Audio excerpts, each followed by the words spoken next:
On behalf of Lokniti CSDS and Common Cause, welcome you all to the release event of our latest report titled Status of Policing in India Report 2025, Police Torture and Unaccountability.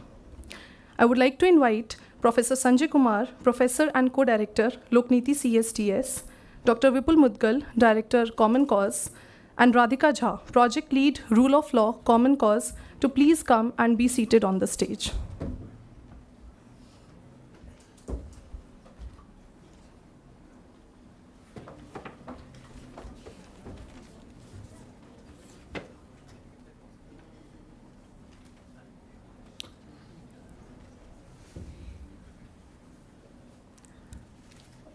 Thank you, sir.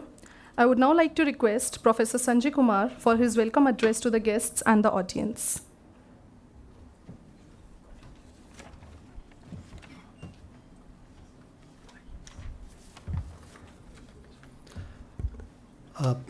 Very good evening, friends. So on behalf of Lokniti CSDS, I would like to welcome everyone who has joined us today evening for release of a report, which is research report, which is titled as Status of Policing in India Report 2025, Police Torture and Unaccountability. And we have consciously mentioned 2025 because we have been doing a series of studies on policing in India along with Common Cause. A special welcome to our esteemed panelists, Mr. Prakash Singh ji, Ms. Brinda Grover, Dr. Amar Jesani, who have agreed to be part of today's panel discussion. A very special welcome to our keynote speaker for today, Honorable Justice S. Muralidhar, who would be delivering today's keynote address. Let me also welcome Professor Suhas Palchikar, who has agreed to moderate today's panel discussion. The Lokniti and Lokniti CSDS and Common Cause has been collaborating since a very long time. I mentioned earlier, we started doing a collaborative study on policing in India since 2018. We have done systematic research on various aspects of policing in India. We did our first report in 2019. We have done 4 reports in the past. This is the 5th report which we are going to release today. The present study probes question of custodial violence and police torture.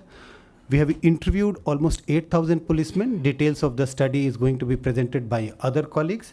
I'm sure the findings of the study will have important and insightful implications for policy reforms and advocacy.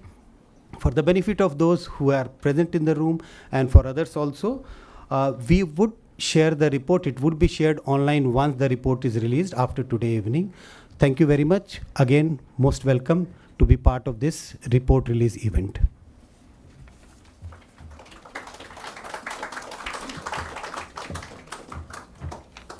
Thank you very much for your address, sir. Moving ahead, I would now like to invite Dr. Vipul Mudgal to share his opening remarks with all of us. Over to you, sir.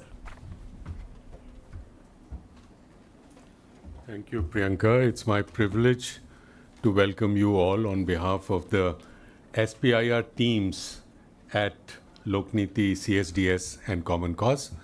Let me take this opportunity to very briefly introduce Common Cause.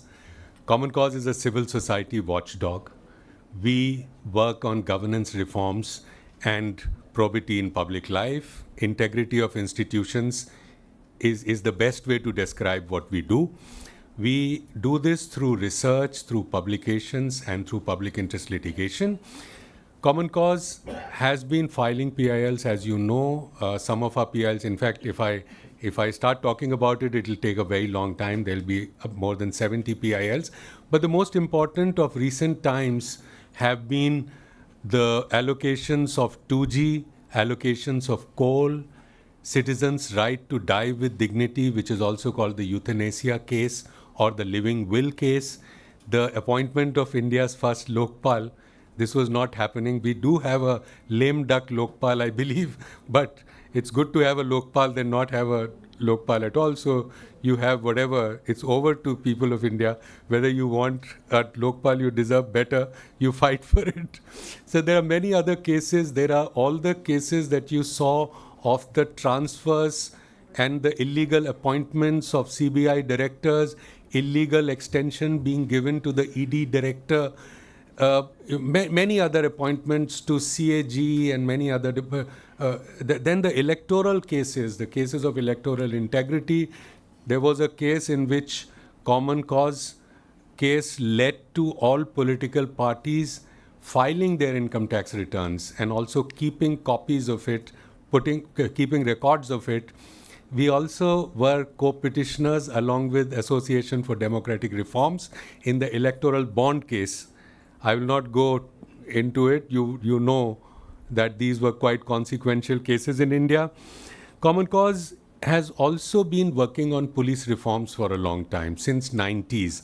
We were also co-petitioners in the famous Prakash Singh versus Union of India case. We know Mr. Prakash Singh is the prime mover of this case. We are just present, but the very fact that we are there, it shows that we had a commitment to police reforms. Since 2018, we started bringing out the reports called the Status of Policing in India reports. Our first report was about the citizens' trust in policing, their satisfaction in policing. The second report was about police working conditions, how difficult, how challenging are the working conditions of police people. Third and fourth reports were policing in extraordinary circumstances. This came out at a time when COVID-19 happened. So one report was policing and pandemic, and the other report was on policing in extraordinary circumstances like insurgency. So, and after that, the last report that we brought out was on surveillance and the issues of privacy. This report on torture and the question of accountability is more or less about custodial violence. It is by far the most challenging, the most difficult report that we have brought out. We have spoken to police people, as Sanjay ji said, almost 9,000, 8,700 or something police people, personnel of different ranks at different places, at in fact 82 different locations across the country. We have spoken to police people, and we have taken the questions quite frankly, quite directly with them. And I must mention this to you, that all this was possible because of our partners. We had some fantastic partners. We always have Indian Police Foundation as a partner. Many of our senior people are sitting here. So Indian Police Foundation made it possible for us to go into the police thanas across the country and interview police personnel. We also had, in this particular report, we had a very special consultant to work with us, who's one of the biggest authorities on policing in India, called Devika Prasad. I think Devika will be joining us soon. So this report, as you would see, is about unaccountability. It is also about an issue that breaks your heart, that it's in front of everybody that so much violence is taking place, and everybody, the entire apparatus of the country, the criminal justice system and the governance system are trying to save the culprits. They are trying to save wrongdoers left, right, and center. There is no need to do that. Perhaps it would not happen, or it would happen to a lesser extent if there was probably a whistleblower protection law in the country. Or perhaps if India, like many other civilized countries, had passed their own domestic law against custodial violence. When the police officers, particularly those at the Thana level, know that they can lose their jobs and they can probably end up in jail if they indulge in torture, then perhaps it will not happen. But that has also not happened. So we believe that maybe the findings of this report, of which Radhika will give you an idea just now, will be taken seriously by not just the police establishment of the country, but by the political class and by the policy makers of the country. Thank you.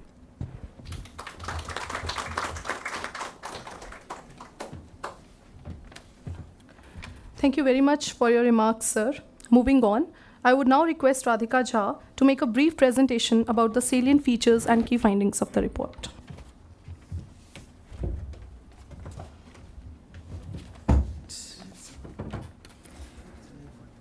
Thank you, Priyanka, and good evening, everybody.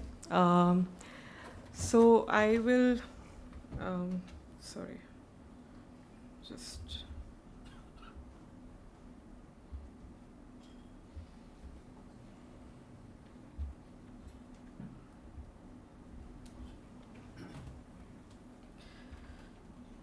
Okay.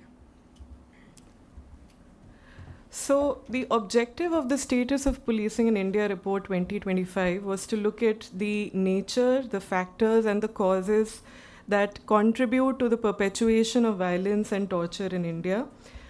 We tried to understand police's attitude towards torture and the extent of normalization of its use in everyday policing.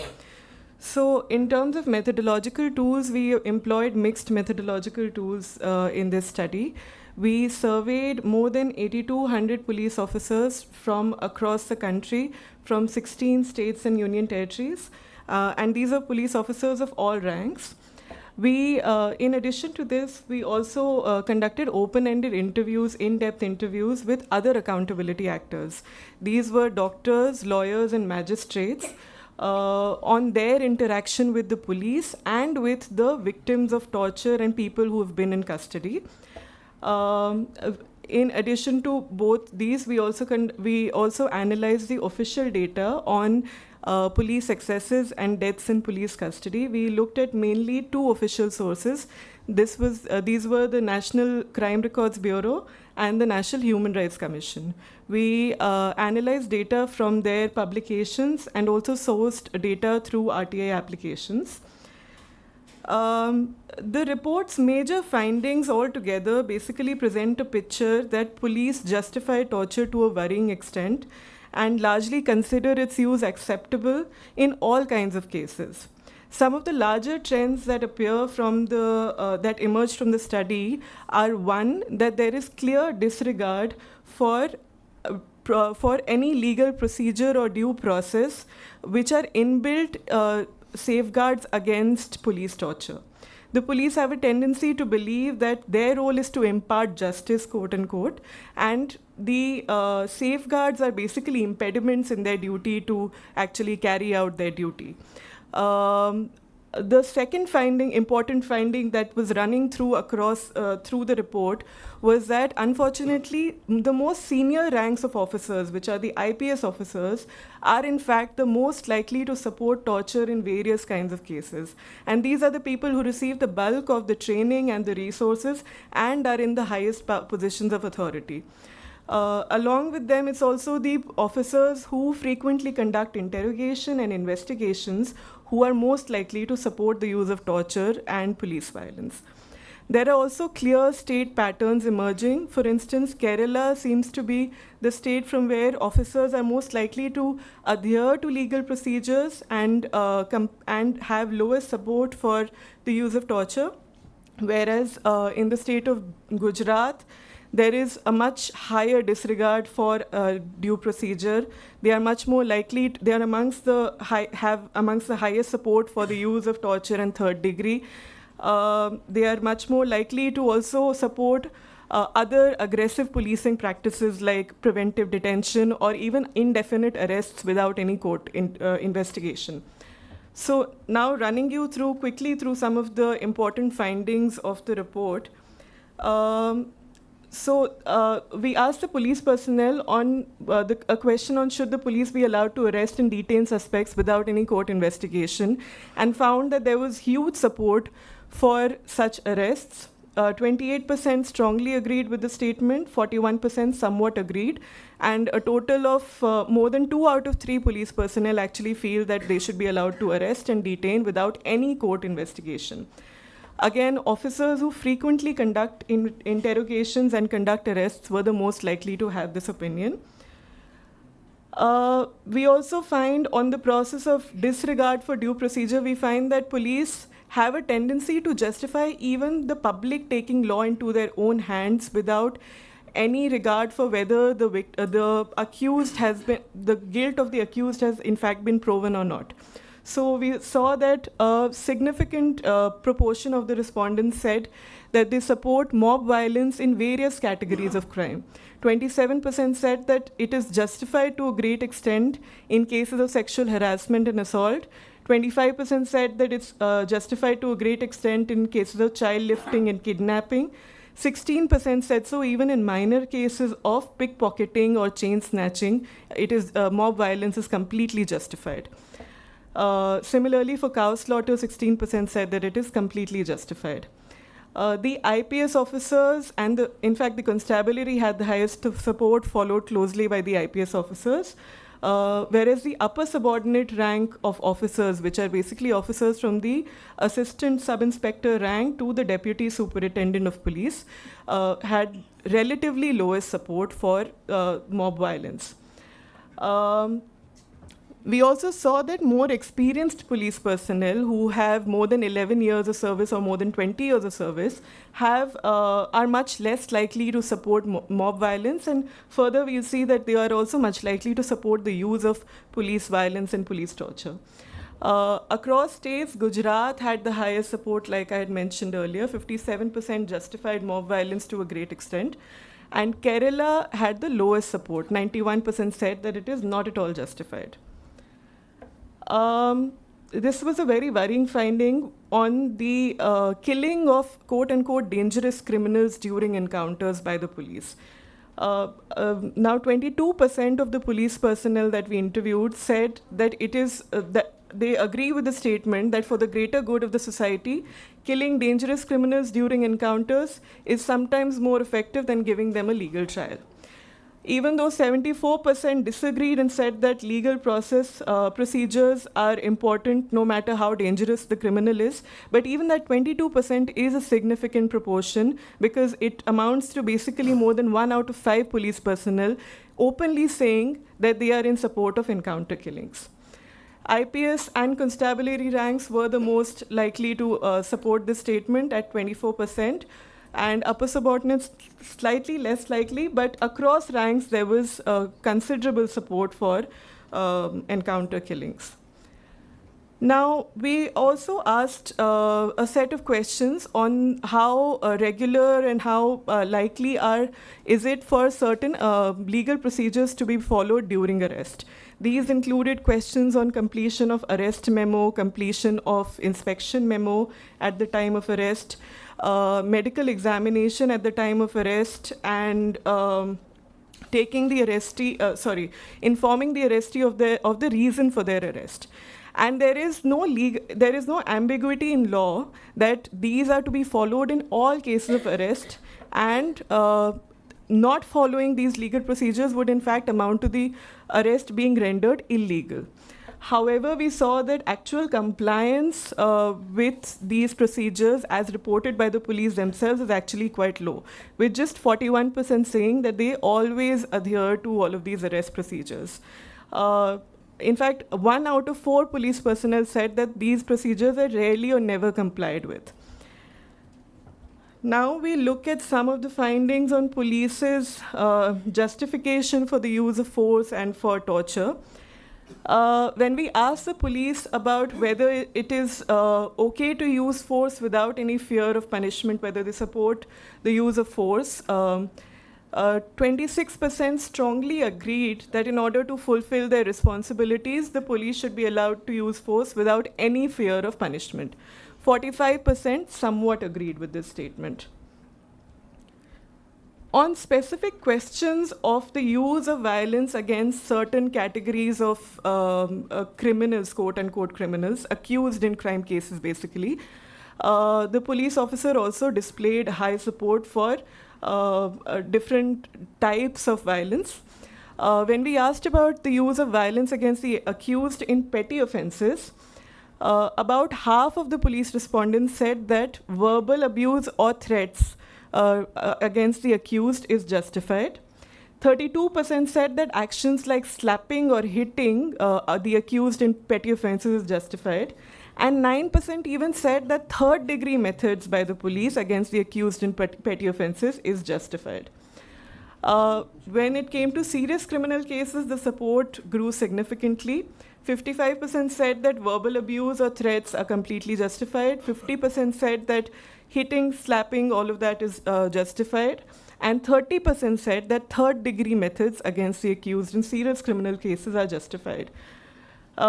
Again, the IPS rank officers and those who conduct interrogations are much more likely to believe that that the third degree methods are justified in all categories of crime. And the more experienced police personnel who have worked longer in the police service are less likely to believe so. Sorry.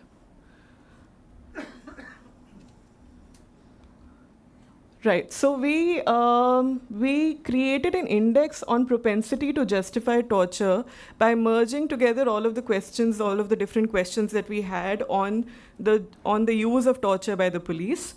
And overall, we found that there is quite a varying support for justification of the use of torture by the police. 30% had a high propensity to justify torture, 32% had a moderate propensity to justify torture, and 15% very low, 23% low propensity.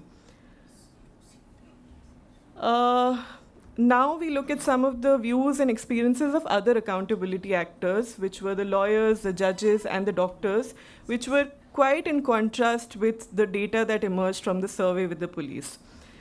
One of the foremost findings that came across from our in-depth interviews with the lawyers, with these accountability actors, was that the victims of torture are mainly people from the most poorest and the most marginalized backgrounds. These include Muslims, Dalit, Adivasis, slum dwellers, people who cannot read or write, etc. Several of the lawyers that we interviewed recounted regularly being stopped by the police from even entering the police station to be able to assist the accused in a crime.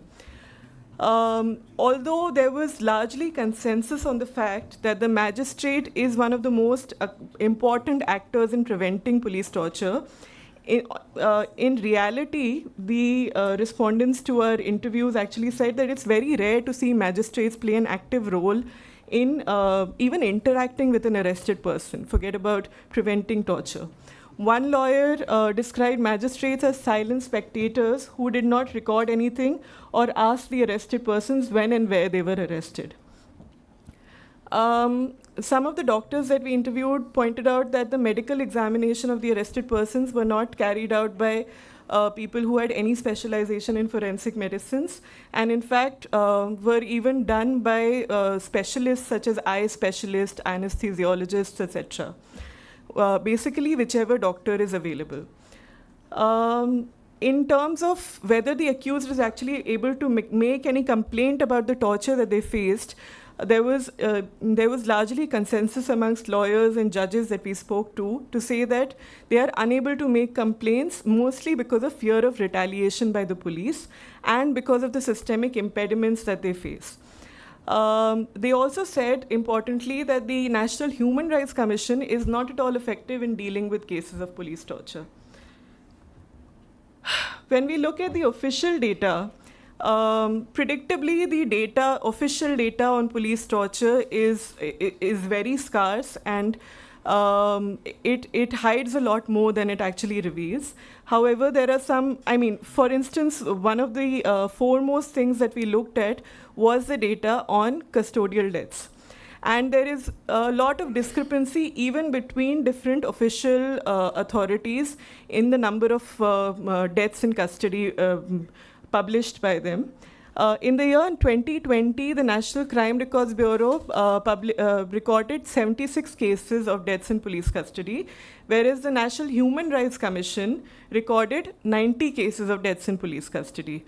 All of the cases of deaths in police custody or death in custody overall need to be intimated to the NHRC, so technically these figures should be matching.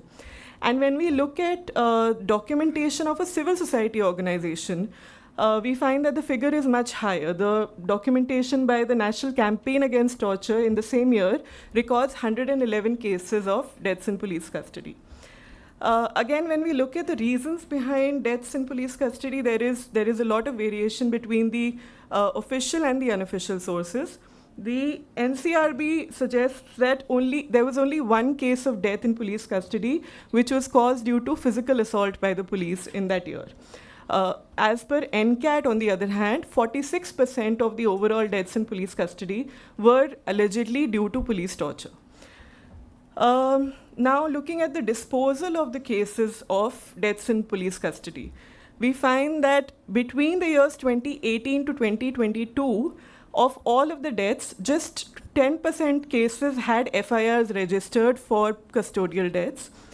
Of the 10% cases in which FIRs were registered, charge sheets were filed in just 12% cases throughout that 5-year period, and there were 0 convictions in that entire period. We also found a very interesting finding which corresponds with earlier research on the time of death in custodial deaths.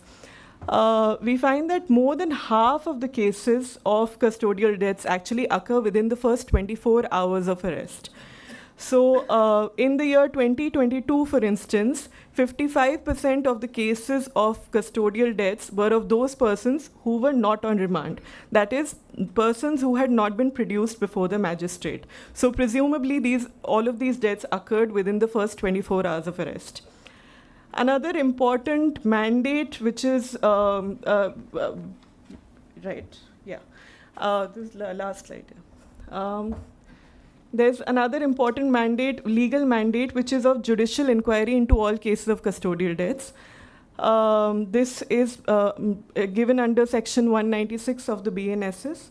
And although it is required in all cases of custodial deaths, we find that in less than half of the cases, these have been carried out over the last 5 years. In fact, in the latest report of 2022, just 35% of the cases of custodial deaths had judicial inquiries ordered in them. So that is, these are just some of the important findings. There are many more, and I hope that many of you will go back to read the report. All of the reports are available on our website, on the Common Cause, as well as Lokniti website. Thank you.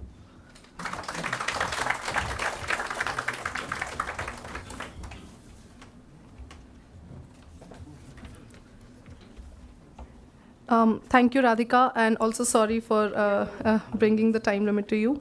But yeah, thank you for this comprehensive and insightful presentation.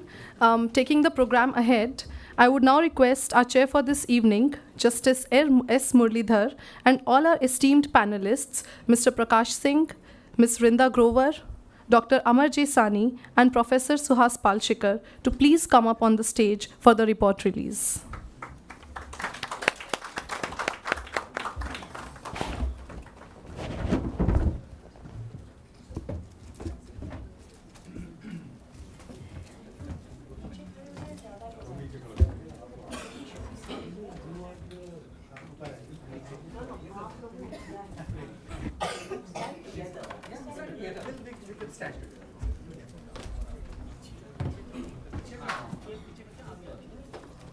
ये बाद में लगा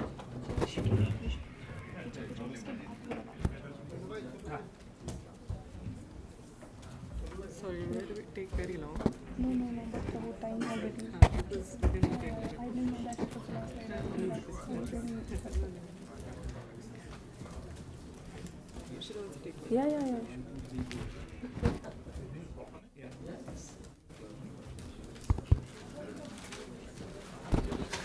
That's it.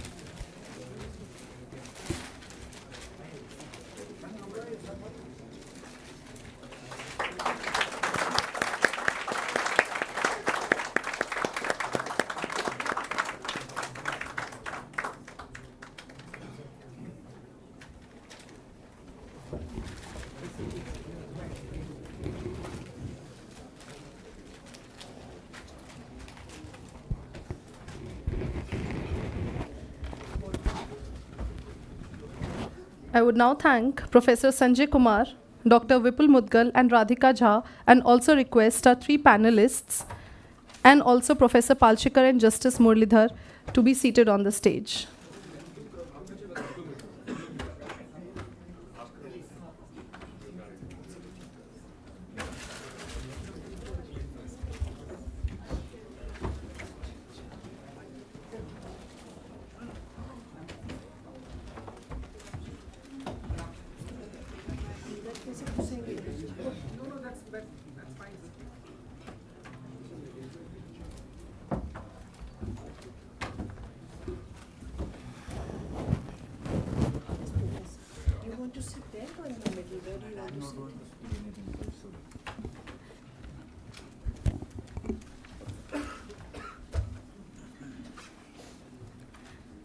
Let me take this opportunity to now introduce the panel of our esteemed guest speakers for today.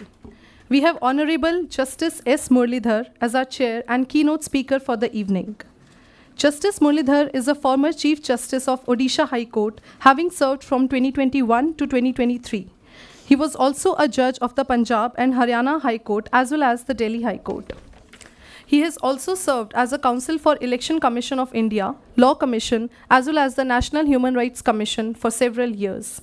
During the 3-decade-long span of his career, Dr. Muralidhar has authored many landmark judgments. Now, a senior advocate practicing before the Supreme Court of Law, Dr. Muralidhar continues to be a strong voice championing the cause of human rights, free press, and preserving the rule of law. It is an absolute honor to have you with us, sir, tonight. Thank you for your presence. He also represented common cause in the past as a lawyer. Okay. Also, as our first panelist for today's panel discussion, we have Mr. Prakash Singh with us.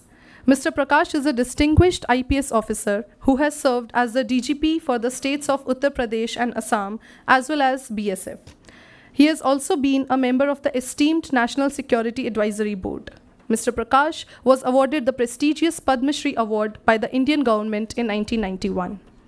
The landmark 2006 Supreme Court ruling, known as the Prakash Singh Judgment, is named after him, which mandated police reforms in India, focusing on ensuring police independence from political interference and establishing mechanisms for accountability. Thank you, sir, for your invaluable presence with us tonight. As our next panelist, we have Ms. Rinda Grover with us today. Ms. Rinda is a renowned senior advocate and human rights activist. She has contributed to the drafting of laws to protect women and children from domestic and sexual violence.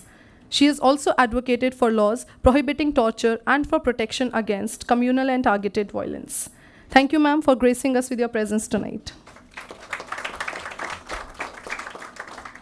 Our next panelist is Dr. Amar Jesani. Dr. Jesani is one of the founders of Forum for Medical Ethics Society. He is also the editor of Indian Journal of Medical Ethics. He teaches at many leading universities in India and abroad. Dr. Jesani has co-authored and co-edited 9 books, including his latest work, Equity and Access, Healthcare Studies in India. We thank you, sir, for being here with us this evening. Next, we have Professor Suhas Palshikar, who will be moderating today's panel discussion. Professor Palshikar is the chief editor of Studies in Indian Politics. He is also the co-director at Lokniti, a research program of CSDS. He served as professor in the Department of Politics and Public Administration, Savitribai Phule, Pune University. We shall now begin with a panel discussion, and I request Professor Palshikar to kindly moderate the discussion.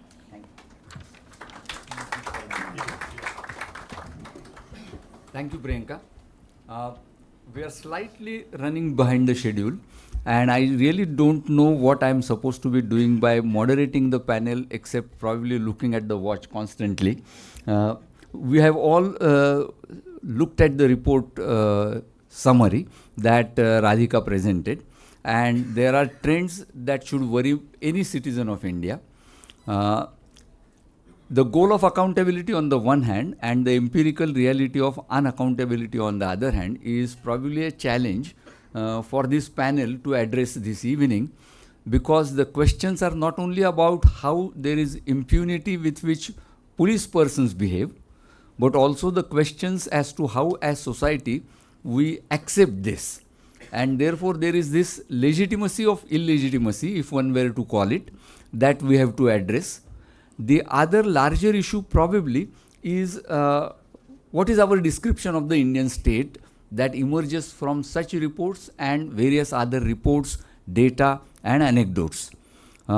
In trying to become a hard state or a strong state, and recently there have been studies arguing that the Indian constitution wills the state to be a strong state, have we meant by strong state something that is less than democratic and less than civilized? That's the second question. And probably the third question, of which I have been repeatedly talking about, is the question of demand and supply. We talk of people demanding instant justice, and in some cases that is true. But at the same time, is it that our establishment, political establishment, the bureaucratic establishment, as well as the elites generally in this country, really supply for a normative basis whereby they support this idea of police taking law into their hands or police misusing and probably not following the rule of law? So in other words, what is this dialectic of demand and supply that this report and otherwise we come across? These are some of the questions, but I am sure our panelists would be free to interact with us, maybe respond to these questions, respond to the results and trends that the report brings out, or bring to the table fresh issues. So may I first request Shri Prakash Singh ji to open the panel discussion. I would hope that we have probably a second round of interaction with the panelists if time permits. Thank you. How much time do I have? I would say 7-8 minutes to begin with, but if you exceed, we can cut short your second round.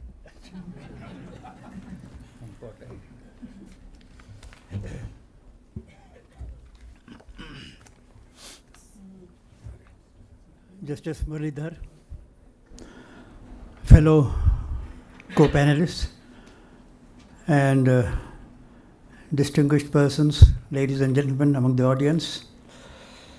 First of all, I would like to compliment Common Cause and Lokniti for this outstanding report which they have brought about. It's a painful reading for me because it exposes the weakness of the police. I need hardly say that all is not well with the police, and that is why I have been campaigning for police reforms for the last more than 3 decades since my retirement. Not much has been achieved, but yes, we have made a dent, and we have brought this issue in the public platform, and people are talking about it, debating about it. And I would like to thank Common Cause for the immense interest which they have taken in various aspects of police working by bringing out reports almost every 2 years on different aspects of police working. Now, as I said, all is not well with the police, but even then I think things have to be viewed in a perspective which makes you understand 2 things. The other side of the picture, A, and B, why do these things happen? Why are there excesses by the police? Why is there brutal use of force by the police? That needs to be understood. Once you understand, I'm sure you will get a better idea and you will have a better appreciation of the subject. Firstly, we are talking mostly about torture, but what is the definition of torture? Nobody is clear about in India. The UN Convention does define torture, but in India there has been no definition of torture. Would giving a slap amount to a torture? I don't think so. Torture is much more serious. There has to be grievous hurt, there has to be solitary confinement, there has to be waterboarding, there has to be threat of death, things like that. Very, very serious matters. So torture is to be distinguished from a lot of things which we see about police misdemeanor, misconduct, misbehavior, disappointing conduct that we see in the public. Torture is at a different level. That we should understand at the very beginning. Now, Radhika in her report, a very comprehensive report, but if the glass is 70% full, she talked about the 30% which is empty and not about 70% which is full. So I will try to give the other side of the picture also. Now, she talked about torture but the report also talks about tough methods. Now, what are tough methods? That is not defined. But obviously, I would say tough methods need to be distinguished from torture. When you are dealing with hardened criminals, you can't be saying कि भैया आ जाओ बैठ जाओ अरे आप बहुत दिनों बाद मिले आप कैसे हैं चाय पीजिए आपको बिरयानी खिला दें. You can't be talking like that, although yes, this country has a tradition of feeding biryani to terrorists. But you have to be firm, you have to be tough, Now, where is the borderline and where do you cross it? That's a different matter. And when does tough line degenerate into torture? That has to be understood.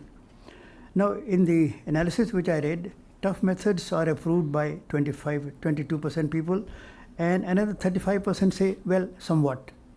So it makes 57% of people talk of tough methods and not of torture.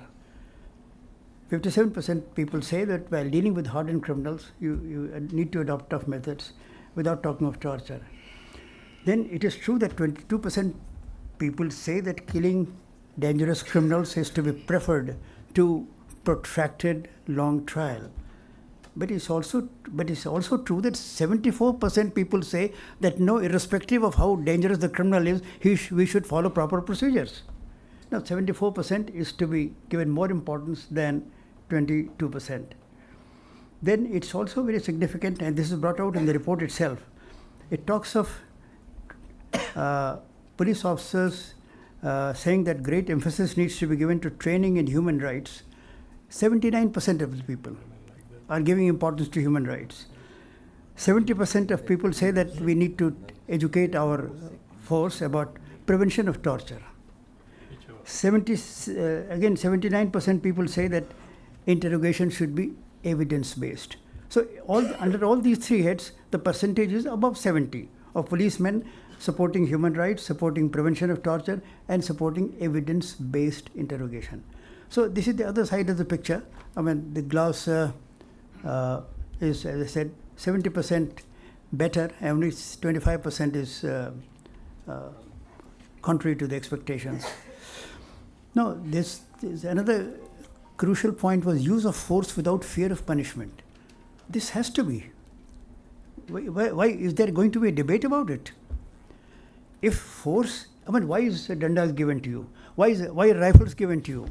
Why are even more sophisticated equipments coming? They are to be used in certain situations. But in those situations, if you are diffident and you are hesitant in the use of force, then you are abdicating your duty. Look, I was interested with the Haryana inquiry, the Jat reservation inquiry, which caused enormous damage to the economy of the state. In fact, as one editor said, that if the Lashkar-e-Toiba and the Jaish-e-Mohammed had been given a free run of the country, they would not have been able to inflict as much damage to Haryana as the reservationists did during their agitation. Now, that was the damage to Haryana's economy, Haryana's industry. I was interested with the inquiry. I inquired into it. Now, wherever I went, I asked them, why did you not use force when this factory was being burnt?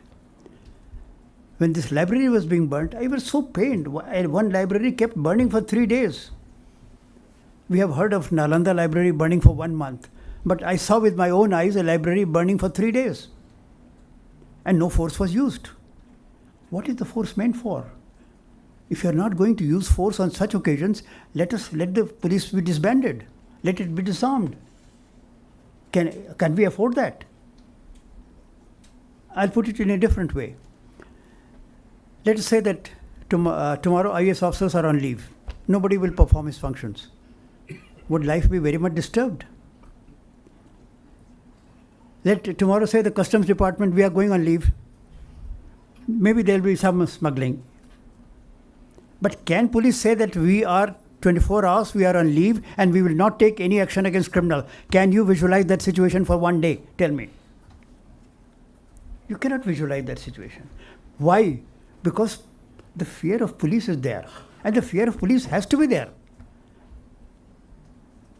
If you completely remove that element of fear, then you are heading for chaos. You are heading for anarchy. You won't be able to step out of your house and feel safe. The women, the girls will not feel safe going out. Police should be able to use force in situations which warrant the use of force. Of course, the quantum of force which is to be used should not be excessive. Of course, there is no barometer to measure it. But any judicial inquiry generally establishes whether force used was excessive or not excessive. But this is what, and the Haryana officer said that in a particular incident, the superintendent of police, Hisar, had used force to defend his own life. he was being attacked and he could have suffered grievous injuries, if not killed. At that time, he used force and killed a person, and for that he was suspended. He said, since then we know that force is to be used. We are not sure if we will be defended by the government in our use of force. So if factories get burnt, let them be so. Let it be so. If railways get burnt, so let it be so. If crores of property worth get destroyed, let it be so. Who is going to defend me if one person gets killed by my firing? At the most, later on, they will try me for not performing my duty, not using force. But for use of force, the punishment is so severe that it affects my career. So the police, at one police station, I went and say, when they came to attack the police station, they all took refuge over the roof. The police station was left open. They came, ransacked the armory, took away all the weapons, and after that, the superintendent of police goes and says, "Topi utar ke bhaiya hame ye hathiyar de do hame." Now, do you want that kind of a state? Where hooligans can ransack the police station, forget about your homes. And the police officer begs for mercy, कि भैया हथियार लौटा दो वरना मेरी नौकरी चली जाएगी. So force has to be used in certain situations, and police is meant to use force to maintain law and order. And India is a country where you have all kinds of problems. There is Naxal violence, there is Kashmir you have violence, you have the entire Northeast you have violence. You have violence everywhere, caste riots, communal riots. How do you deal with them except by using force? Of course, preventive action should be there, but if use of force is inevitable, unavoidable. And when you are using force legitimately in the proper function, in the proper discharge of your functions, in a bona fide manner, you should have this assurance that you will not be punished for use of force. There is no question of any debate on this point, I would say. Another point. Can we come at the second round for the... Okay, I'll finish now. Confessions. The report is totally against confessions. Why is anyone sitting here, a lawyer or a judge or a magistrate, why is he more trustworthy than I am? I would like to know. I challenge. The Malimat Committee, which went into the reforms of the criminal justice system, it clearly said that with certain safeguards, confession before a police officer should be admissible. It was all right in British India that you did not trust the police officer, but now these are your own boys. They are the cream of the country. They come from the best families. They come with the best background, and they are most qualified people. Indian police, in fact, Indian police officers are more qualified than police officers anywhere in the world. They are not. You may not be aware, but they are IIT graduates. I am talking of their educational qualification. No, leave that to question answer. I am talking of their educational qualification. They are the most qualified people. They are IIM graduates. They are IIT graduates. They are medical graduates. They are toppers from universities. So, well, why do these things happen? I will end up with that. Of course, there's so many other things to say. Why do excesses happen? I'll just flag the points. I won't be able to go into details because there is a culture. Police culture has been like that ever since the British days, and it's a reflection on our leadership, on our political establishment, that we have not been able to change that culture so far. Secondly, there's enormous police or public pressure, political or public pressure for quick results. That leads to excesses. 3, there is lack of faith in the criminal justice system. कि भैया ये 30 साल तक ये मुकदमा चलेगा, इसके साले का आज की छुट्टी करो. That's why these things. I'm not justifying it. But I'm just trying to explain the circumstances under which these things happen. Lack of accountability. Yes, they know that they can do it and get away with it. Training, deficiencies in training, constraint of resources. These are the factors which contribute to this. I'm not justifying torture at all. And the kind of instances which have been quoted in the book are absolutely revolting, and my heart revolts, my mind revolts. Such things should not happen. What happened at Tuticorin should not have happened. What happened in Tirunelveli should not have happened. What happened in Unnao, where Faisal was killed, should not have happened under any circumstance. Absolutely unjustifiable. I'm not justifying torture, but I'm saying that use of force has to be understood in certain circumstances, and the circumstances under which excessive force is used, I mean, those factors need to be understood. Thank you. Thank you. Thank you, Prakash Singh ji.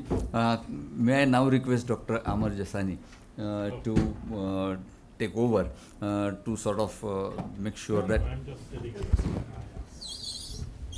Well, I will speak from here only, and I'm very happy that we have started with a very controversial position here. I think first of all I should congratulate you for doing this job. For a very long time in India, we have talked about deaths in police custody, but we have not talked about torture at all. And worldwide, if you see the history, in 70s, 80s and 90s, after Amnesty International was formed in early 1970s, the torture has been a major area of campaign internationally. Unfortunately, in India, both the official agencies as well as the human rights organizations neglected this whole issue of torture. And as a consequence, you'll find that there was very little discussion about it. And here also what we are talking on this report is torture in a very strongly moral sense, saying that torture is bad. Okay, this is what, if you read the whole report, the premise is very simple, it is bad. Well, yes, it is an ethical problem and it's a moral issue, definitely. But what Dr. Singh said just now, that they can have a very different position. You can have a moral revulsion against it and saying that it is never permitted. Or as he said, that it should be permitted sometime. So in a way, what you are saying is that you legalize the relevant use of the torture, right? And there is a big, moral theory saying that there is a ticking bomb, and in order to find the ticking bomb, you should be allowed to go and torture. This is the window that comes in order to enter and say that, well, torture has some good consequences. That means it is efficacious. It has a capacity to find the truth, and so use it. And that is the, I think, fundamental issue that we need to ask for. That is torture having any efficacy in actually controlling the crime, in bringing people who are criminal or terrorists to justice? And that's where there is no data. I have been looking for it for a very, very long time. And except anecdotal data saying that, yes, I did this and I found that, you won't find anything. We are worried about, the conviction rate being very low in the criminal cases. Why is it so? If torture was really efficacious and in every police station, if it is done, then we should have 100%, right? I remember the debate that took place in early 2000 when narco analysis was being used. Narco analysis came because it was a part of the whole game that came up after 9/11, saying that don't do it in such a bad way that everybody feels, angry about it. Do it in a very sophisticated manner. And I think in political science, you'll find certain papers talking about, liberal democratic torture. And I was reading that article in British Journal of Political Science, and we say that, well, this is very, very important because you involve specialists who actually do torture without creating any kind of physical science and use medical science in order to get it. And if you have a truth serum, I don't think we require Dr. Justice who is sitting here, because we find out then he is not required to make a judgment. Because truth is out. Once the truth is out, there is nothing is required, right? And you have brain mapping and all kind of stuff. So this is I think fundamentally one area that we need to look at, that is it efficacious? And why we have not asked that question to the policemen in this report. That they do it, but do they have anything to argue saying that it has efficacy? do we have, even the elites who are involved there, do they have any kind of information on this? The Indian police service officers are the most trained and elite people, right? And I'm sure they are being trained in a very scientific manner on torture. One of the role of the medical profession has been to provide the ideas of how to do torture. There's no better torturer that you can get who can do scientific torture in a very efficacious manner, right? I had an experience of, say, being in the police station and being arrested and watching how they work. And these IPS officers don't like the constables who do random beating. Random beating is bad because you get emotionally carried away. Some kind of a sadistic tendency comes out and person dies and there's a big outcry and there is a scandal, right? So I remember being in the police station where the inspector was taking me around because I was under arrest, preventive detention, long back. And he will tell them that this is not the way to torture. The right way of torturing is a very focused scientific way of doing it. And if you do it, you will get information fast. Mostly you don't get information. What I could see that was you get confessions. You get other people getting implicated by the person who is being tortured. But that's, I think, one of the explanation about why IPS officers are the biggest supporter of torture that you have found in this report. Another thing that about the report I can say is from my own experience, this is underestimation. And I think it may have something to do with the way you did the sampling and all, because it's very, very difficult to do this kind of survey. And getting so many policemen to talk to you and also acknowledging that they do it is something very, very, commendable, I would say. I have to talk more about the doctors and their role. I have been involved for a long time on this issue from 1980s onwards.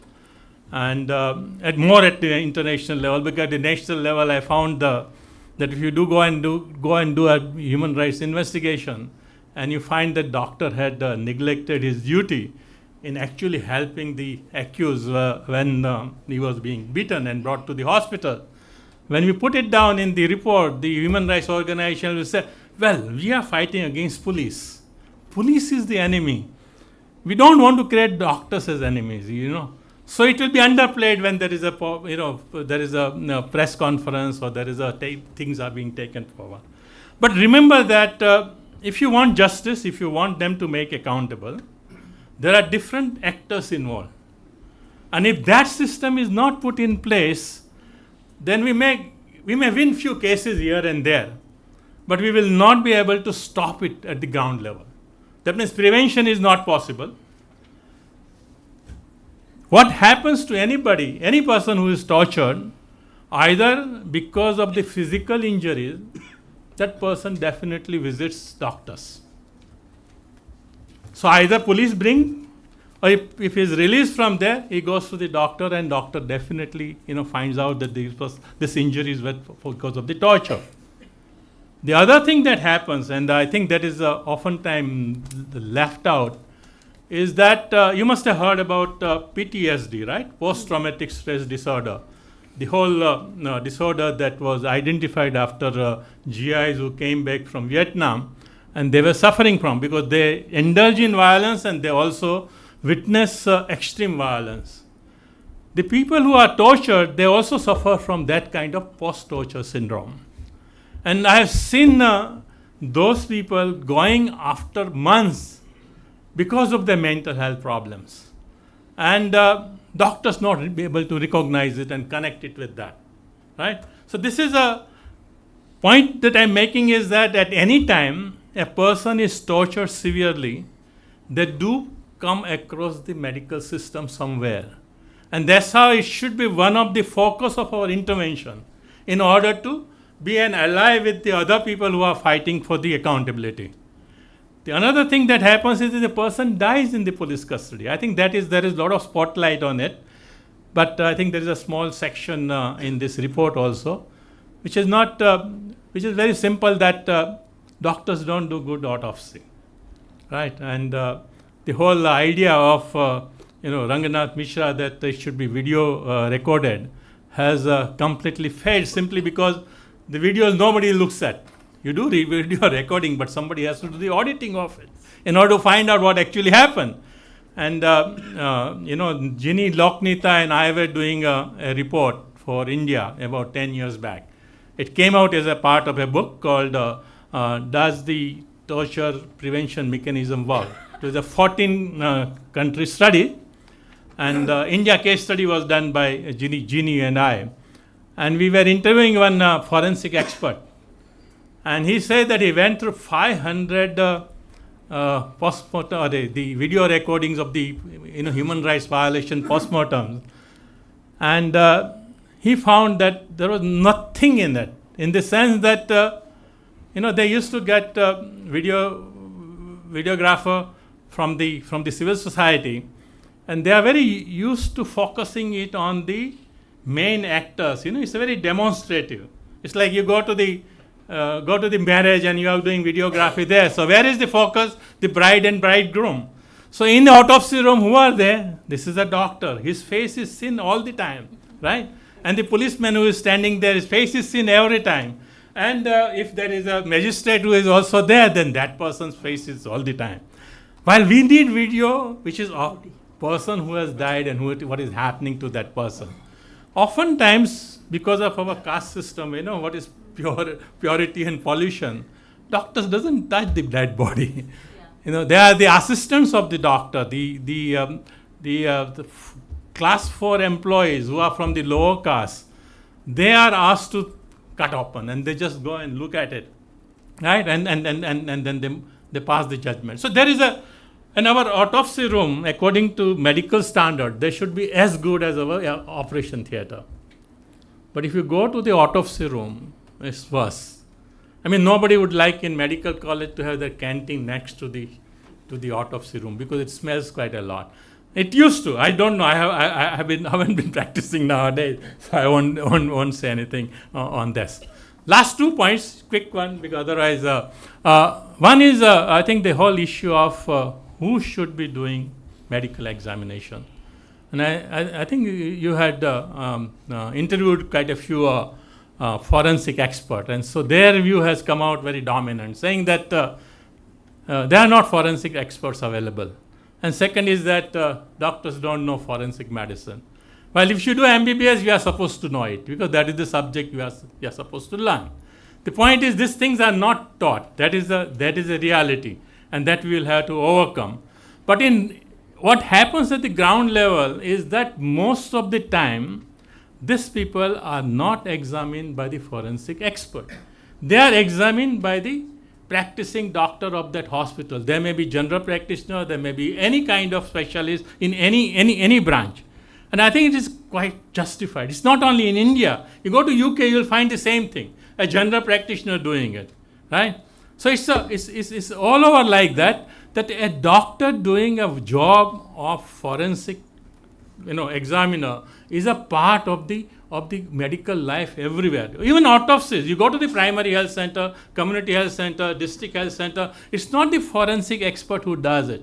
There's other doctors, who carry it out, because they are supposed to know about it. And there I think we'll need to make a focus and say that, well, it's not about the lack of it, but these are the people who are not doing their job properly. And second thing, which is the last point, the doctors are part of our society. Right? As you said that IPS officers are the real elites from the society. Doctors are supposed to be cream of the society, right? Both of them come from the similar strata. And because of that, their support to the torture is the highest. Right? Now, I don't know how many have done surveys of the doctors to find out whether they feel, my first ethical principle is do no harm. Right? And here I am doing harm by actually allowing the torture to continue. Right? So, there is no data available. Except one. In 1995, Indian Medical Association interviewed more than 750 doctors. Now, 90s was a decade when there was a big international campaign on torture. Actually, in 1999, NHRC, Indian Medical Associations, and some other international organization had organized an international conference on torture and medical profession in Delhi. But I don't think there is a memory here, simply because perhaps you people have forgotten about it. It was a big issue, and I was involved. I mean, I didn't have a really good relation with IMA, but IMA was given a lot of international funding to do work on this. Established torture treatment centers in various places. That was one, and another was to get data. And when they did this in 1995 survey, more than 700 doctors, they found that 60% doctors believed that torture is necessary by the police in order to do their job. This is 1995. If you look at now, after 30 years, you may find that that has gone up. And this is a worldwide trend that doctors are a very conservative strata of society, and that's how you require a lot of intervention. That if you want to change IPS officers, you'll have to do very, very strong intervention. You'll have to do both, not just training. Training doesn't help, let me tell you. I do a lot of training in ethics, and the people who are interested in violating ethics, they come for the training first. Very simple. If I'm doing all kind of bad things, I need to know the law the best. I need to have a best lawyer with me. Otherwise, I can't get away with it, right? That's the thing, right? So it's not, in India, they don't mind doing unethical thing, provided you get away with it. And that is what is happening with the police and with all other actors who are involved in making them accountable. Thank you. Thank you, Dr. Amar Jesani. Before I hand over to Advocate Vrinda Grover, just one small point. You mentioned that there might be an underestimation. And yes, the report does mention that there is a possibility of social desirability syndrome, and therefore maybe there is an underestimation. Yes, thank you. May I now request Vrinda? Yeah.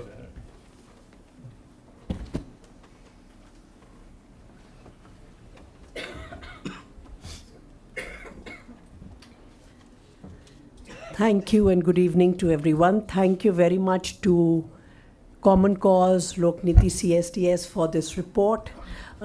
These reports are extremely valuable. Even though there may be limitations and we can factor those in, I think this kind of research, this kind of sampling, some analysis, some of the statements that you posed to the police and others, I thought were very striking. And I really appreciate the work that is done, because I think this is a huge gap in the public information that we have. It's not something that the government is engaging with at all, and therefore any formation of policy, lawmaking, we see a huge gap of information, evidence, data. And of course, these can also become important reports to create campaigns, public opinion, public awareness. So thank you very much for this work.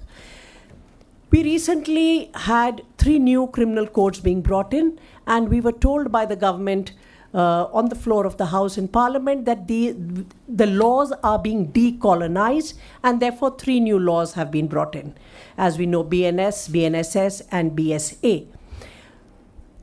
One of the things that was absent from the colonial law, the Indian Penal Code, was the absence of the offense of torture, one that was committed excessively by the colonial rulers and regime.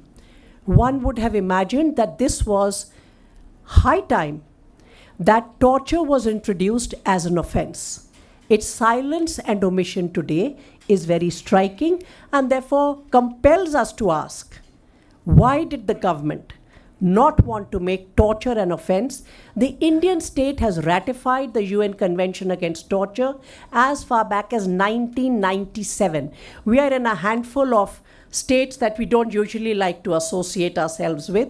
We think of ourselves in a very different domain, who have not ratified. We have only signed we have not ratified. And the reason we have not ratified is that under the Indian Constitution, there is a requirement that a domestic law will be first passed and thereafter the ratification will take place.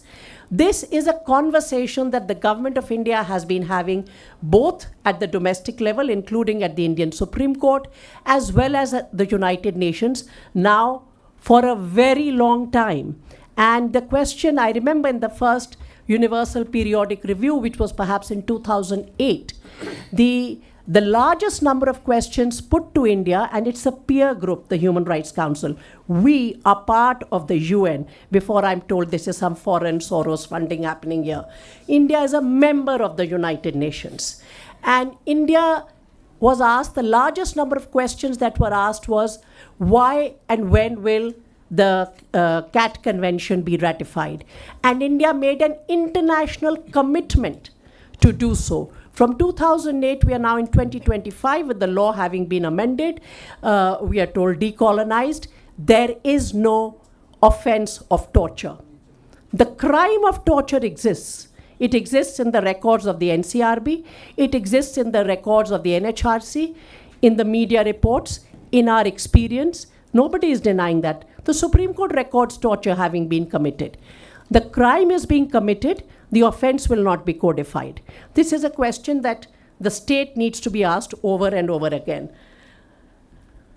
The issue of, and I don't like, and I think Vipul knows this, I don't like the phrase police reform. I think the appropriate phrase is police accountability. It's not an institution to be reformed. It's an institution which serves the people of the country and therefore must be accountable to the law of the land, not to the political class, but to the law of the land. The issue of accountability of the police, particularly, let's say, in the issue of encounters, was brought into focus by democratic rights groups. The guidelines that we today have in the NHRC, it were the Andhra Pradesh, the undivided Andhra Pradesh democratic rights groups who brought these. The importance and significance of civil society in creating mechanisms of accountability in our democracy cannot be undermined, and it is groups of that kind which have actually moved various institutions, including the court, and Common Cause does it extensively. The definition of torture is not a mystery, nor is there any ambiguity. It is defined in the UN Convention Against Torture, and it says any act by which severe pain or suffering, whether physical or mental, is intentionally inflicted on a person for purposes such as obtaining information, punishment, intimidation, or for discriminatory reasons by or at the instigation of or with the consent of or acquiescence of a public official. So, what is the level at which torture steps in is, in fact, if I were to also slap someone, maybe out of annoyance or irritation, actually you can't file an FIR against me. It's not harm injury enough. So law, criminal law, always has certainty and specifies the level and threshold at which the law is triggered. The definition of torture has actually expanded beyond this through the jurisprudence both nationally and internationally. One big gap that I do find in the report, across the world today, including in India, sexual violence, particularly rape, is a form of torture and is recognized as a form of torture. I'm presently on a UN commission, and we are actually recording in times of armed conflict what kind of sexual violence on male and female detainees is taking place, and we are describing it even under international law as a form of torture. And I think there is it's not being said so, but if you read and I read the entire report, it actually misses that part altogether. And I think it's very important to always have a gender lens when we are doing this kind of work. And rape in custody is, of course, as we know, an offense. And therefore, it's not just to be bracketed in a sexual offense, it's also considered a form of custodial torture. The report, very importantly, and a previous report also brought out by the same group of people, had pointed out the kind of, and again an area which is very hard to codify in a sense, but very important to understand in a country like India, about the kind of biases that there are in police officials when they are working. An earlier report also spoke to that. I have been doing for some time a case, a video of which many of you would have seen, of Faizan being beaten by policemen. It's a video that went viral. The men are in police uniform. It becomes hard to say that they weren't doing it. Nobody else was going around wearing the police uniform of Delhi police during the February 2020 Delhi riots. It took us from 2020 to 2020, end of 2024, to get the investigation transferred to the CBI from the crime branch, all very elite premier agencies. Unable, I'm sure, as Mr. Prakash Singh said, and he knows the police force better than any one of us, I'm sure they are very well educated and they're top notch, but that must manifest itself in the kind of investigation that we see and the kind of results that we see, because that is the proof of the pudding is in the eating. That video went viral. What does it show? Forget the custodial killing. The boy is dead. Young man. It shows that there is bias, institutional bias in the police. Did any senior police officer in Delhi say there is a problem in the police force? Why are they beating an unarmed young Muslim man who, by their own record, did not participate in the riots? They checked every CCTV footage they could find. He did not pick up a stone. Otherwise, there was no chance we were going to get this conversation any further. How come the Delhi Police Commissioner is not alarmed? Why is it not bothering him? Is it all right for the Delhi police to beat, thrash, hold in illegal detention an unarmed young Muslim man? What is it disclosing? This is not just individual bias anymore. There is an institutional bias in the police force. We are refusing to acknowledge, and therefore we don't remedy it and we don't correct it. But we can't run away from it. The definition of institutional bias as in institutional racism set up by the committee, the report of Lord William Macpherson, can be read by all. We don't have time to go into it. But I do think that it is something that we need to reckon with very, very gravely. And it will move us away from, saying, the multiple caveats that are put on use of and infliction of torture. Because we are a plural society. We are a society of all equal citizens. We cannot have a force authorized by law to use force against us if there is bias, and that bias is showing not only against the Muslims. Against the poor it has always been, against Dalits, against Adivasis. There is enough evidence. Maybe those who are sitting in positions where these corrective measures are to take place will not take measures to that effect. Therefore, it will become our responsibility how to initiate those measures, how to campaign for those measures. One important change actually that was brought about, and again I always say this at many meetings, those of you who have heard me, please excuse me. I think when change is brought about by women's movement and by feminist lawyers, human rights movements are very reluctant to accept them.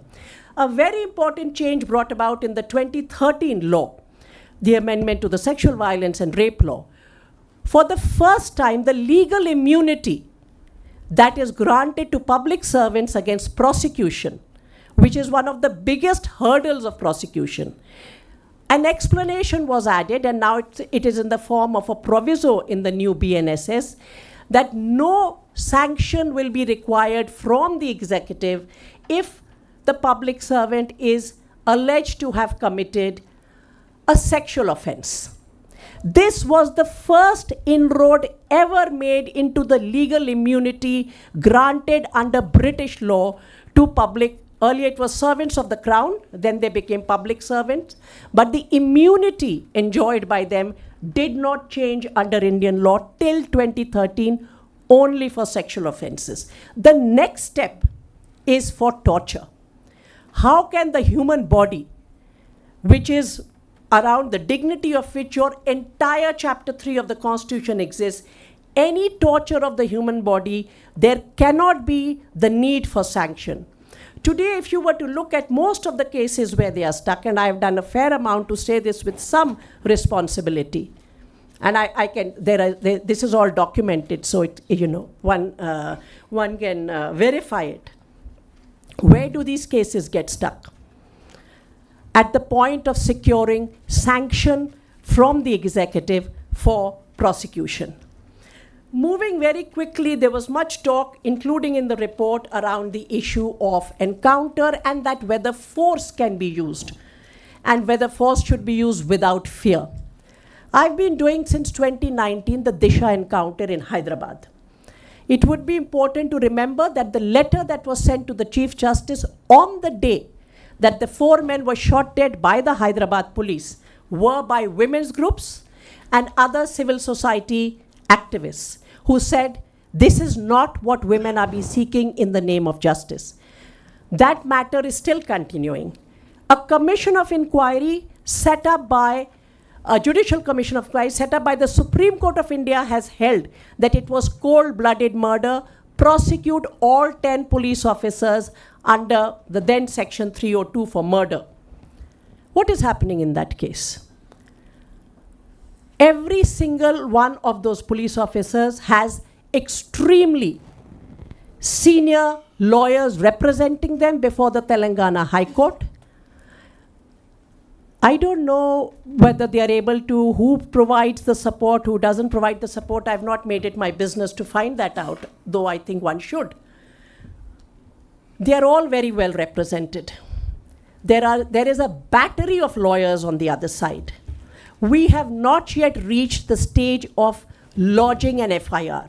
So there is a discourse that is created that the poor cop will perform his duty and then the legal system and these activists will go after him and he will have nowhere to turn.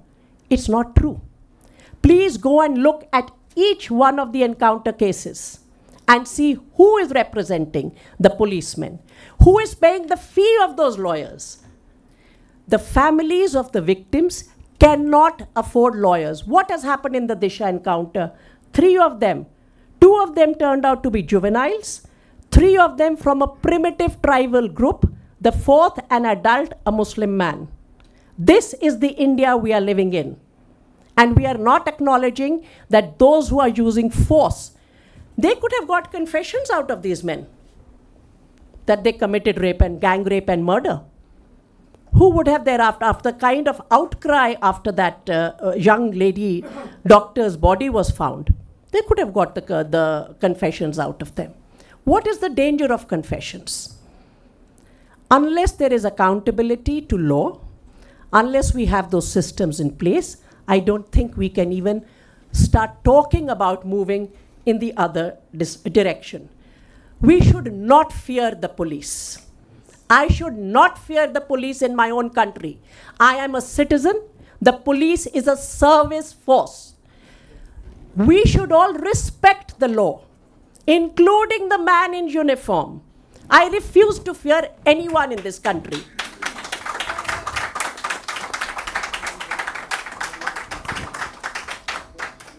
There is an anxiety about crime. Undeniably, all of us have them. In our homes, for our children, for our daughters, there is an anxiety. Crime is on the rise, and with impoverishment and unemployment, crime will keep rising. So what are we going to do? We are going to keep eliminating people, torturing people, putting them away, giving more and more. Has that reduced crime? So who is preying on our anxieties and who is accumulating more power in the entire process is something that we will have to think about. And there is a very, very insidious but very continuing an insidious process of saying courts are useless. Courts take time. Let's get on with it. Let's get rid of them. It's for all our benefit. And that is what a police state likes to create, and that's what the police wants us to believe. Who is defying the law in this country? And who is the police beating? We all read the newspaper, we see visuals, we walk around. I have witnessed even the 1984. I've always lived in this city. The police did nothing when the Sikh houses were burnt. So it's not about which regime we are talking about, because it's very easy to slot narratives like that. I actually did research and filed an affidavit against the Delhi police before the 1984 Commission of Inquiry. So before you start slotting me with this regime or the other regime. But I've also seen how the police has increasingly become institutionally biased. It depends today who is being lynched, who is being harassed, whose house is being attacked, whose shop is being burned. The police is a bystander. They have the force, they have the authority, they will not use it. Those are the difficult factors for us to reckon with, and torture is therefore today it's targeted torture which is being applied, and that is what we will have to seek answers for. Thank you.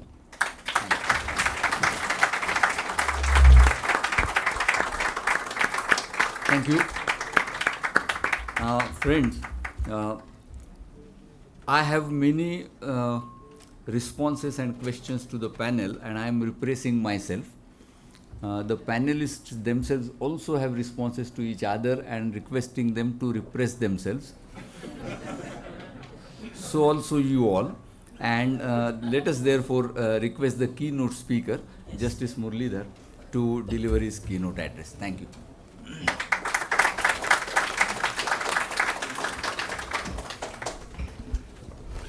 बहुत हो गया। एक छोटी कहानी सुनाता हूँ। एक बड़ा कंपटीशन था, वर्ल्ड्स बेस्ट पुलिस टीम। आप में से बहुत सुने होंगे इसको, एक ट्विस्ट दे रहा हूँ इसको। तो कंपटीशन काफ़ी सिंपल था। एक घना जंगल है फ्रांस में, उसके अंदर बिना हथियार आपको जाना है और एक लोमड़ी को पकड़ के लाना है, बस इतना ही है कंपटीशन। तो पहले यूएसए की टीम जाती है और उन्होंने मीटिंग कॉल जो होता है ना, वो परफेक्ट किया है उन्होंने। तो बस 10 मिनट में आ जाती है, लोमड़ी को पकड़ के लाई आते हैं, काफ़ी तालियां। उसके बाद फ्रेंच टीम जाती है अंदर। तो ये फ्रेंच लोगों को परफ्यूम का बहुत शौक़ है। वो फॉक्स का सेंट का जो है ना परफ्यूम स्प्रे किया यहाँ वहाँ पेड़ पर, बस 8 मिनट के अंदर लोमड़ी को पकड़ ले आए। अभी तीसरा टीम जाता है पीपी से। पीपी मतलब देखिए यही है प्रॉब्लम आपके साथ।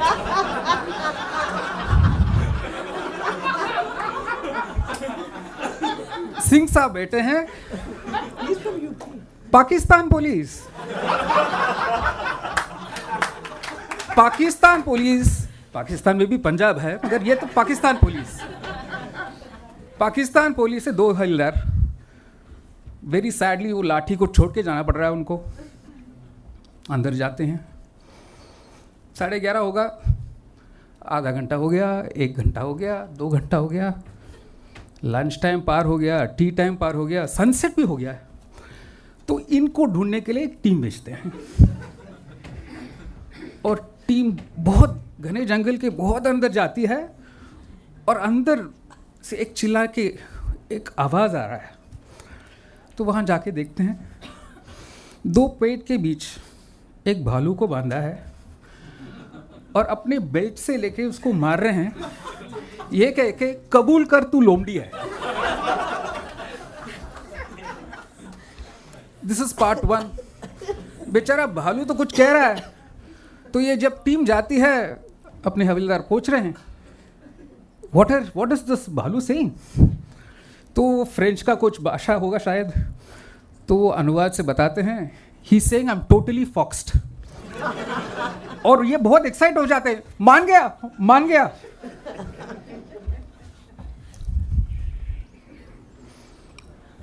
Sorry, Vipul, for this distraction, this interruption. I have to apologize one more thing. I actually wrote out a detailed keynote address, but at the same time I was drafting a letter to my dear friend Justice Ramasubramaniam. Now in the hurry I got that speech instead of my keynote address. So with your kind permission, could I read that letter? So the letter goes somewhat like this. Dear Justice Ramasubramaniam, Ram, don't be surprised that I'm calling you like this. I know we got sworn in around the same time as High Court judges, and we've known each other for long. But there is a possibility that I might read this letter by accident in a public meeting later today. I was very happy when you were chosen as a chairperson of the Human Rights Commission. By the way, I must tell the audience, I have a pretty bad stenographer, so please excuse me if there are typing errors here. Ram, I was very happy when you were chosen as the chairperson of the NHRC. Everybody knows in this country that the choice is by a committee.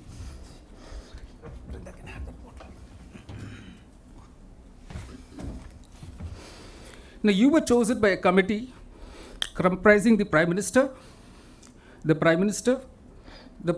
I'm sorry, this typing error is, please pardon me for this typing error.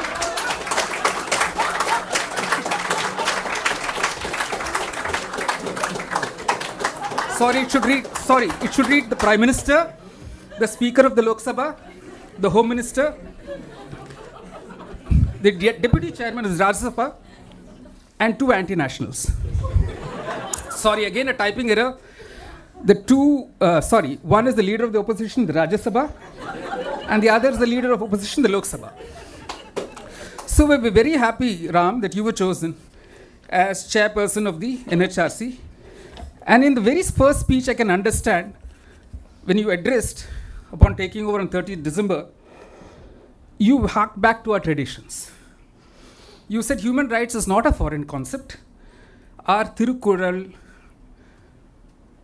also contains passages on human rights.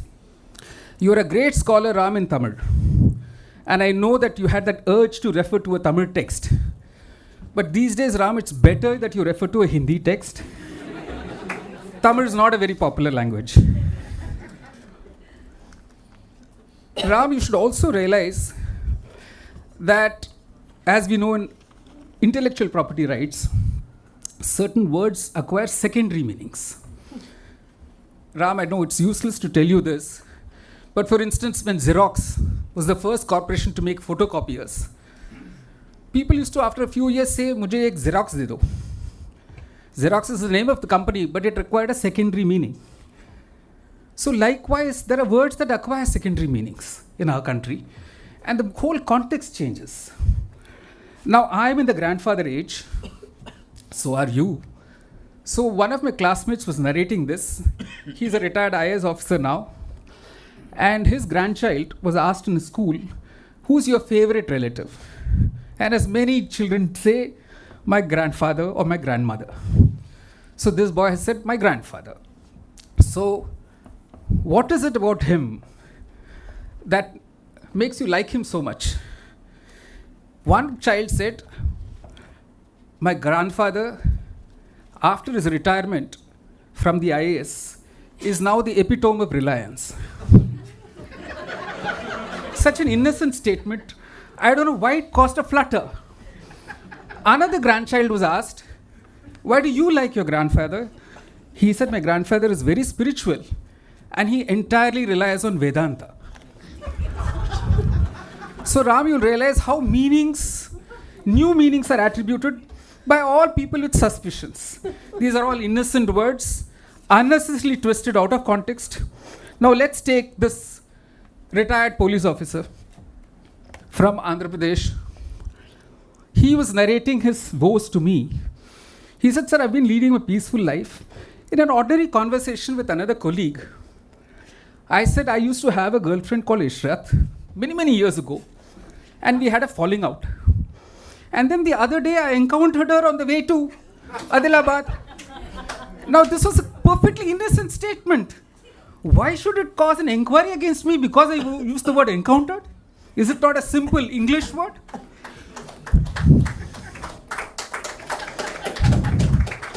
One other from the police, Punjab police, said, "Sir, I have known this boy for so many years, a very nice boy. But you know, after 1995, he simply disappeared." Now that police officer got into trouble. So ordinarily innocent English words have become distorted. And Ram, as chairperson of the NHRC, I'm sure you will do your best to deal with all this distortion of words that have crept into the Indian language. But worse still, Ram, these have crept from the English into Hindi. You know, the other day, Ram, I was arguing a matter in the Bombay High Court. It was a criminal case. So one of the suspects, after making a confession to a police officer, and Mr. Prakash Singh is absolutely right. Why is it any better than making a confession to a magistrate or confession to a lawyer? What is wrong in making a confession to a police officer? So after making a confession to the police officer, he goes before the magistrate and he narrates, "Sir, my sister, my mother, they were also brought before me. They were tortured in front of my eyes." And then the police officer said, "Abhi isme sign nahi karoge, to main aapka encounter kar dunga." That's when I realized while I was arguing that encounter is not a Hindi word. Earlier we thought it's only an English word. And they said, "Main aapko third degree bataunga." So third degree, encounter have all traveled from the English lexicon into the Hindi lexicon. So words acquire secondary meanings, words acquire excellent meanings. Like we have heard this evening,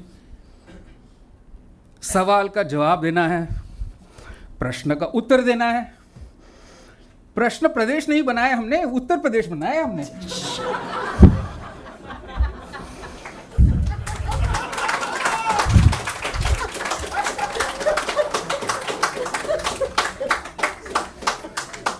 अभी वो उत्तम प्रदेश बनवाने वाला है और विकसित भारत में सर्वोत्तम प्रदेश बनेगा वो. So Ram, even these words, like for instance, hak, ya adhikar, most people in constitutional offices today believe that these words need to change. जब भी अधिकार की बात होती है, Ram, we immediately say, what about duties? So kartavya is very important. And these are the days, Ram, when name changing is quite common.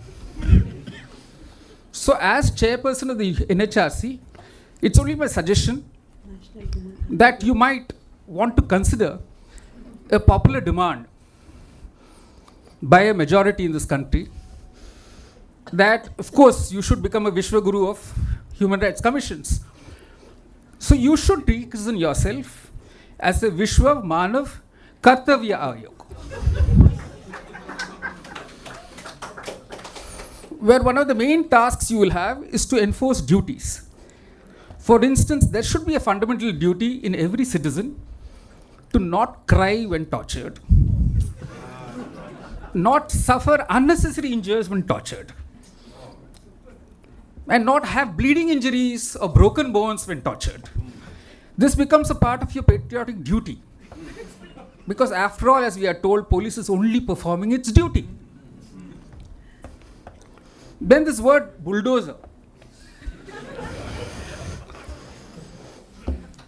And bulldozer is now associated with maternal uncle. I'm writing a letter to the NSRC 7, you not realize. Ram, the word mama is the same both in Tamil and in Hindi. It still means maternal uncle. So we have constitutional office holders who are called maternal uncles, suffixed to the word bulldozer.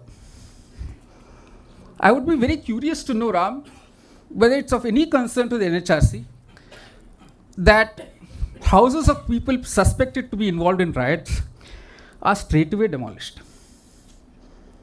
Would it really concern the NHRC? I want you to also scotch baseless rumors, Ram, that are doing around. One rumor is NHRC should not register complaints received from ruling party ruled states.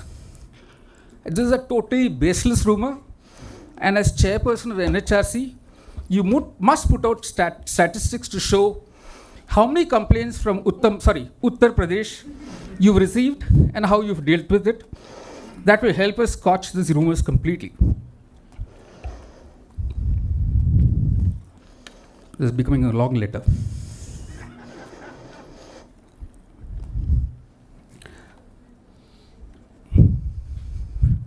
Today evening, Ram, I'm going to go to the event after having read a report, which is all kinds of statistics.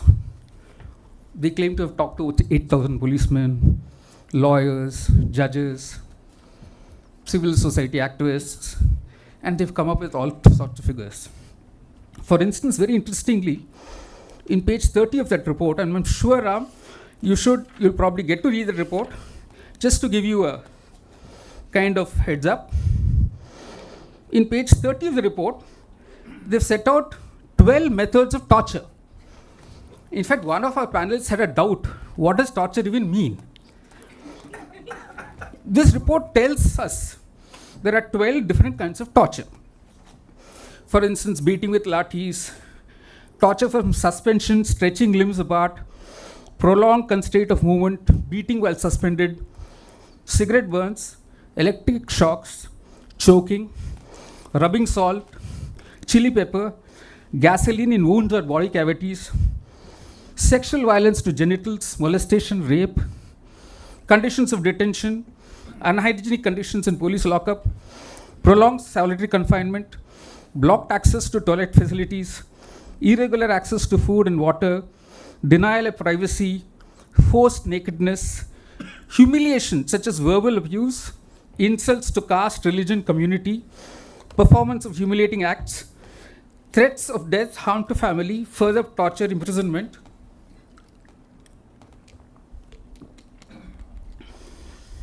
And Dr. Jasani was telling us about this. Psychological techniques to break down the individual, including threats of imprisonment under harsh laws, denying meetings with family members, hostage taking of family members, forced to perform acts against one's religion, forcing the victim to witness torture or atrocities being inflicted on others. I know, Ram, you're a very learned person and you've read widely. If you think this is just copied from the Guantanamo Bay Blue Book, you're mistaken. These people have talked to at least 8,000 policemen and have gathered these details. So it might be useful, Ram, as an HRC, to say what you want to say about these. You could either deny this, or you could endorse part of it, or you could do something about it. One is to write to all the policemen in this country and ask them, is it true that you use these different forms of torture? And you can find out if what this report is saying is wrong or what they are saying to you, which is otherwise is right. But I think this is a good point for you to start with, this report itself. Then, Ram, you should tell us what the NHRC is doing about all those Supreme Court guidelines it issued on encounter killings in the PUCL case in 2014. Then on the DK Basu guidelines on arrest. Then the CCTV cameras everywhere placed. Then you have your own guidelines. Again, Dr. Jasani talked to us about it. All those CDs that have been sent to you in the NHRC. Would you mind putting all those CDs on a public platform? Or for people who are interested in research, could you give them copies of that so that they can themselves find out what those CDs contain? Could you in your report set aside one whole section to say when did you receive such a CD, when did you take action on it, and what was the remedial measures taken? You could also deal with soft issues. What are soft issues? Just like we were told now, imagine if all policemen stopped to work. So I ask myself, imagine if all the sanitation workers stop to work, all the sewer cleaners stop to work. We would have a real health crisis. So your human rights mandate, fundamental duties mandate requires you to inquire into the lives of every Indian. And these are Indians working tirelessly and with compensated very little. Whether they are working in the mortuary, as Dr. Jasani pointed out, or they're working in their sewers and dying every day. Their also lives matter, their rights matter, their protections under the constitutions matter, their dignity matters, and it should matter to you as an institution. Lastly, and before I end that part, so you might have people from those constituencies coming to you at the NHRC, knocking at your doors, and they must be shouting Satyameva Jayate. Of course, you can answer to them saying Swachhameva Jayate. But this is a constituency that requires your attention and your immediate action. And lastly, we are in the stage of Amrit Kal and Viksit Bharat. And Ram, you know that earlier we mistakenly thought Naxals are only of one category. Now we have a rural category and an urban category. So Ram, if somebody tomorrow comes, and in the NHRC it's very common to have UN representatives. So somebody says, I'm a UN representative, you better be doubly sure that it is UN representative.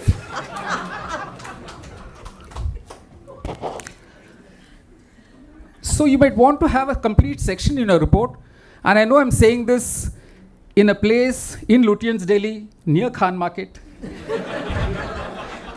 addressing a gang where, barring one person on the panel and a few others maybe in the crowd, everybody looks like a Tukde gang to me. So Ram, you may want to devote an entire section to UN, and by now you know what I mean by UN. And thank you for the audience for listening to this letter to Ram.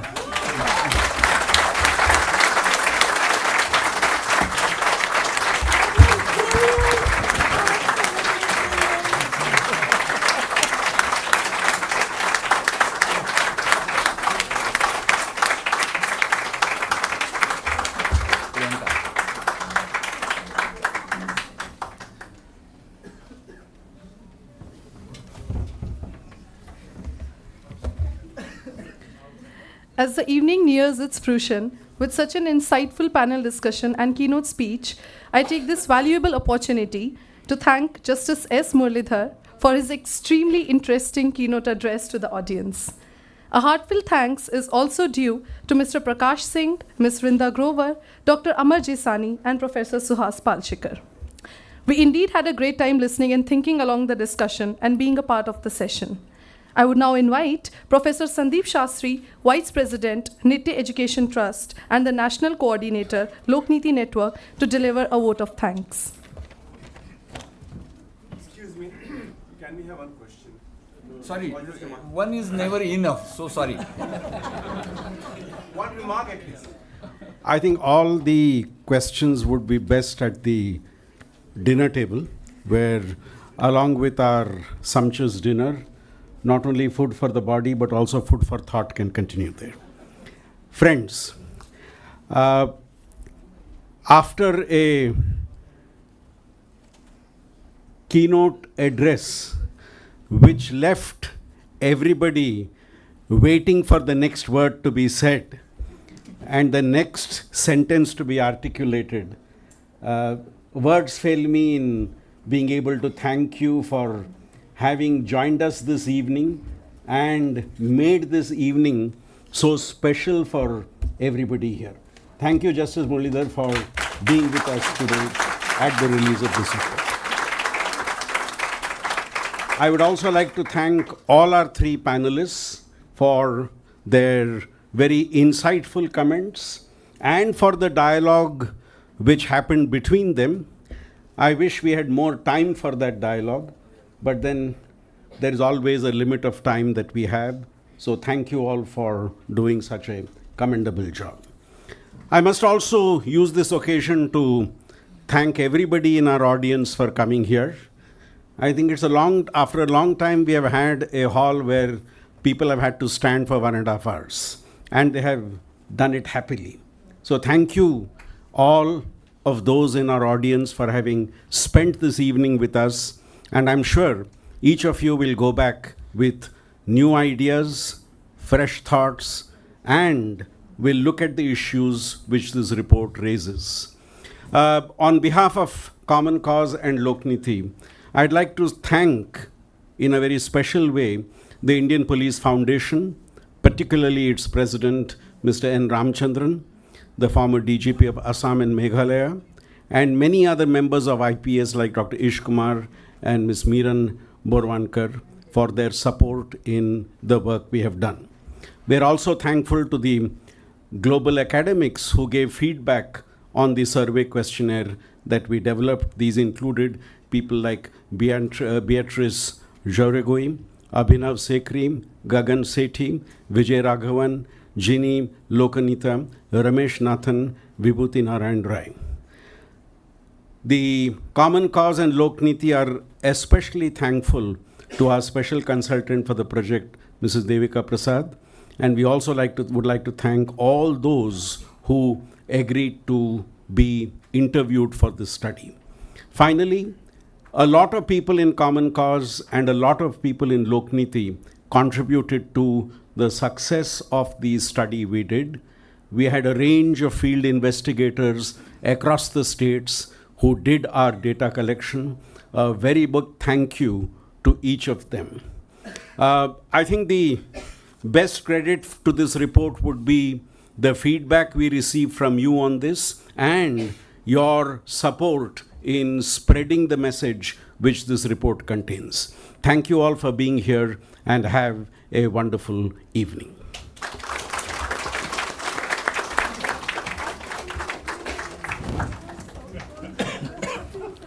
Thank you, everyone. I would request everyone to please join us for dinner. Thank you.